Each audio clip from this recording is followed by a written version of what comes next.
Hello, welcome to my YouTube channel about how to build your house. Today I'm going to talk about planning, specifically lighting.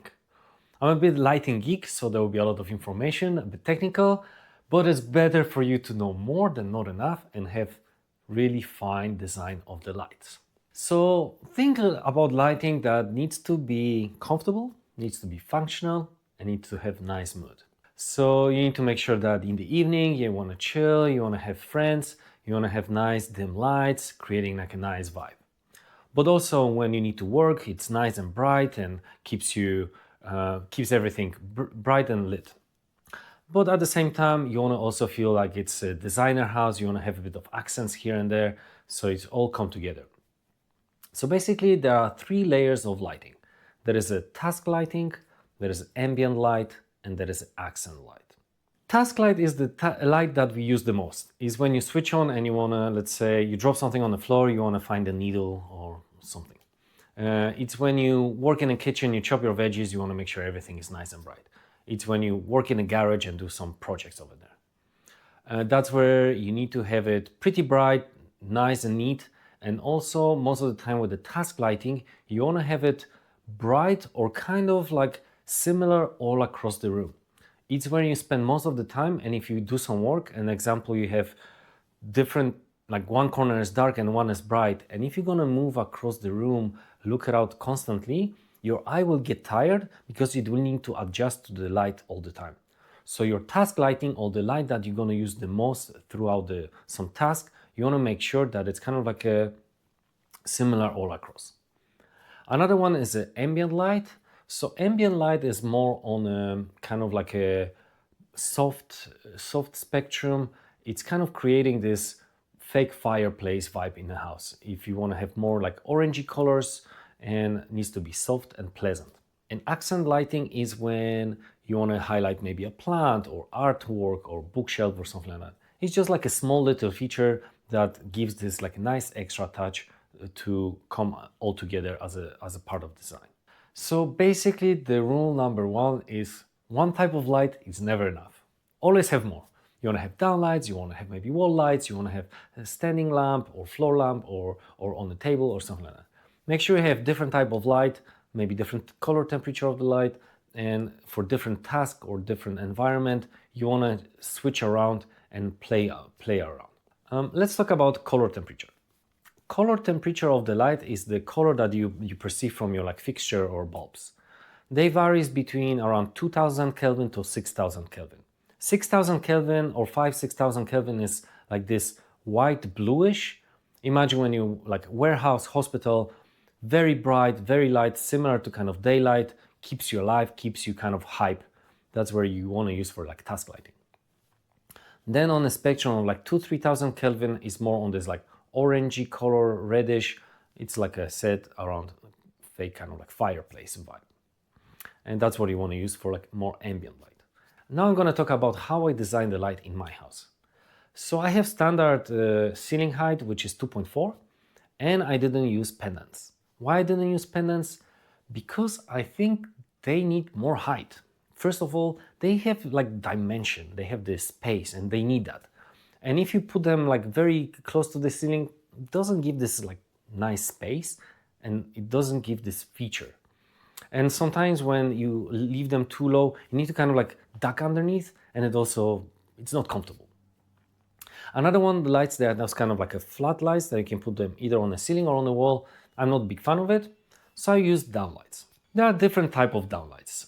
Most of them, like the easiest way is they're like float downlights. They have very wide angle of the beam, so they just go everywhere, and it's pretty bright when you look in it, and it like floats the room with the light. Very easy, very convenient, fresh, and a lot of light. I use narrow beam downlights and give this like more dramatic, more architectural look. But at the same time, you need to use more of them. So instead using, let's say, one float downlights or two, maybe you need to use 3 or 4 with a narrow beam, because the wide angle, they go like 80 degree or something like that, but narrow, I have like 40 degree or something like that. So they will leave just way less light, but at the same time, they're more recessed. So when you look into the ceiling, you barely see that there is light on. Another feature of my downlights is that you can dim them, so they go in high intensity to low intensity, but also they change color temperature, what I mentioned before. So they go from, I think, 5000 Kelvin to 2500 Kelvin. So when you dim them, they change the intensity and they becoming more like orangey. So from my task lighting, when I switch them on in a full beam, when I, let's say, hoover the house in the evening, I can dim them, and when I want to have friends hanging out and just chill after work, I can dim them and they're giving this like nice vibrance and nice ambient light. Look for that if you want to have something fancy, or if you want, you can adjust and add other fixtures. So for example, I add more wall lights. With the wall lights, they also create really nice space. They can have different fixtures, they can have nice shadow lines, or maybe when you have some feature wall with some texture, you can highlight this texture, or maybe you can have a beam with this like wall lights, highlight, like I said, maybe a plant or artwork or couch or something like that. I really like wall lights, so I really advise and I encourage people to use them or install them. They have a lot of cool properties. First of all, they can be either a task or ambient or accent light, depending on what fixture to use. They can have like the small narrow angle to go to the plant or couch or something like that.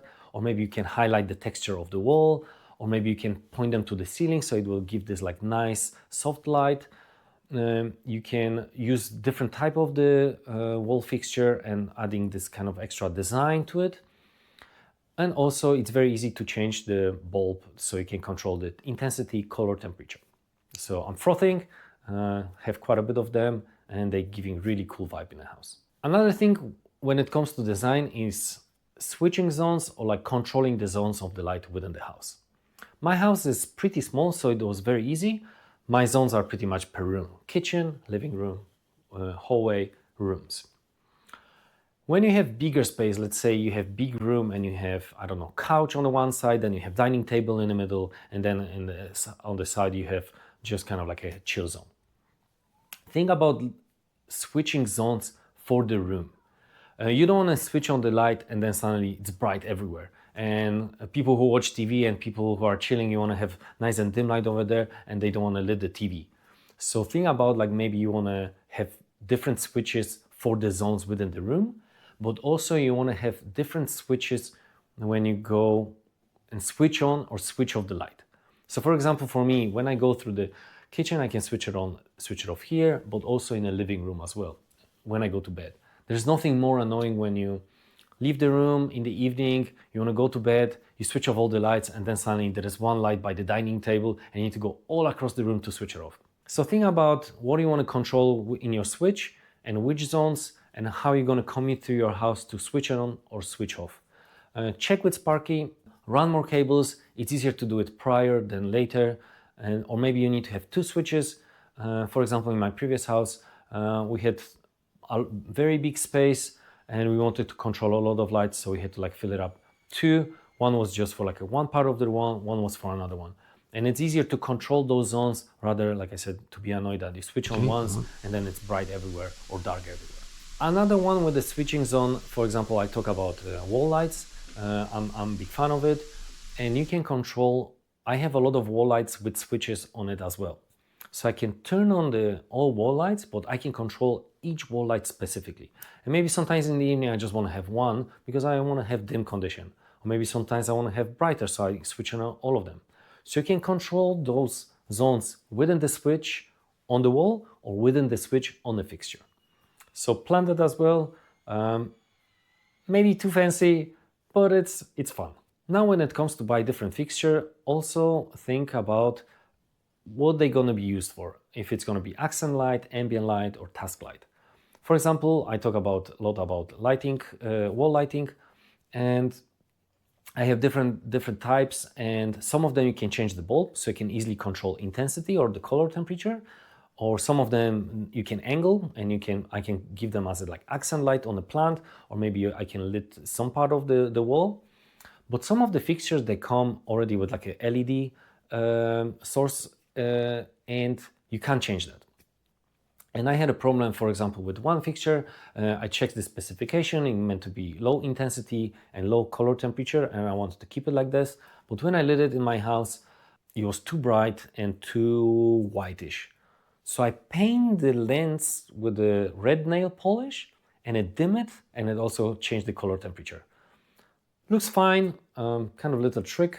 You're not gonna paint all the fixtures with the nail polish, but maybe in some case you need to cover it with something, maybe some like a foil, or you can play around, or just ask in the shop. Sometimes there is a dark room and you can check it out how they look in real life, and you can plug them in, switch it on and see the angle, color, intensity, or check in a lighting shop if you can change the fixture or return and see how they actually work in your house. Because sometimes the pendants, you buy the pendant, looks beautiful, but when you switch it on, it's too dark, or maybe it's too bright in one spot and not lit enough the entire room or something like that. So it's worth trying to avoid that. Another tip for indoor light is in the bathroom. In the bathroom, a lot of people use just the lights from the top, which is okay. It gives the nice brightness in the bathroom. But if you want to do makeup, if you want to look in your face around the mirror, and if you have the lights above you, it will create another shadow line around wrinkles. So wrinkles are those guys, they most of the time they kind of parallel, like level here. And if you have light above, it creates more shadow light. So you want to have light in front of you to avoid that. It's not that you're going to get rid of the wrinkles, but at least they're less visible. And it's nicer to look when you do a makeup or something like that. So for example, in my bathroom, I have fixture around my height, around my head. Or you see like this, like a Hollywood, you know, when they like all around, because you want to have right in front of you. So check it out also if you want to have fixture in your bathroom, so the light is coming to you or from the side, not only from above. I have another advice for the kitchen light. So for example, as you can see, I have a kitchen on against the wall, and it's kind of like a half island. And most people, when they put downlights or any source of lights, the easiest way to put is like symmetrical in between. So you have one row of the cabinets and you put lights right in the middle. But what happens when you stand against the working bench and you switch on the light is behind you and it actually creates the shadow in front of you. So if you want to install some lights that they're going to be for your tasks and you want to lit the bench top, try to install them maybe in line with the bench or maybe just on top of the bench. So the light will give directly on top of the bench and it has nice working area lit rather than creating a shadow. So that's something to consider. For the indoor, I think we're pretty good. Remember, one source of light is never enough. So think about multiple pendants, wall lights, downlights, floor standing lamps, and different type of fixture with a different intensity. Another tip to have like nice ambient light, try to keep the color temperature of the bulbs kind of similar. It's not like it's a rule that you need to stick to it, but it's kind of weird when you have like, let's say 2000 Kelvin one bulb on one side of the wall and then you have 3000 and in between you have another one. It's kind of like create a little mess with the light.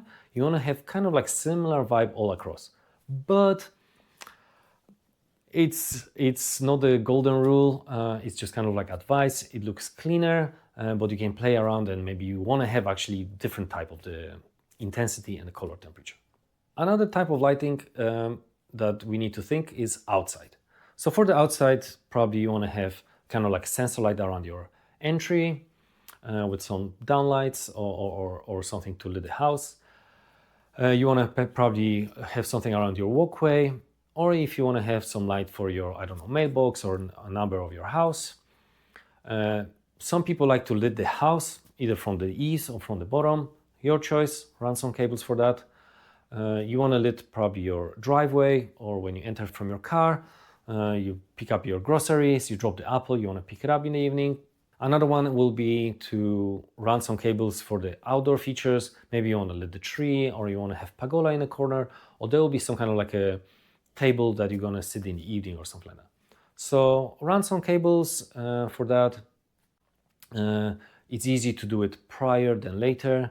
And also think about switching those lights from the inside or from the outside. So for example, I have switch here inside to control my outdoor lights. So it's easy. It's not only for the entrance, but maybe for my pergola. And you can do that as well. Okay, so I think we covered pretty much everything. We have indoor and outdoor lights. Make sure you run cables for all of them, and better to have more than not enough. It's the same with the switching, because sometimes you have power for the lights but not enough controlling cables. So check with Sparky as well. It is better to have more zones and more switches than later regret it. And remember, one source of light is never enough.